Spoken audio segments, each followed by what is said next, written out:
And we're back to learning JavaScript. Let me show the sum method. Kind of works like the every method. And in this case, it checks if one or more elements of an array pass a given test. Let me print out our numbers here in the array.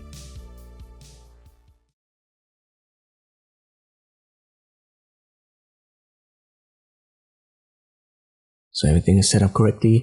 I'll declare a new variable. Let me call that test. Now I use our array, ARR, and I apply the sum method to it. Inside we now have to define our function. Let us say element, so each element equals greater than element greater, let's say 20. So we want to check if a number is bigger than 20 in our array. And obviously we have to print out the test here now. Let me run it, and it's true.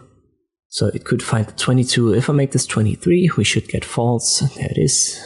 And if I, for example, make this a 39 instead of a 9, it should become true again. And there you go. So as I said, it works like the every method, but in this case, it only has to find one or more elements in your array that's true. Hope this video was helpful. Thanks for watching, and I'll see you next time.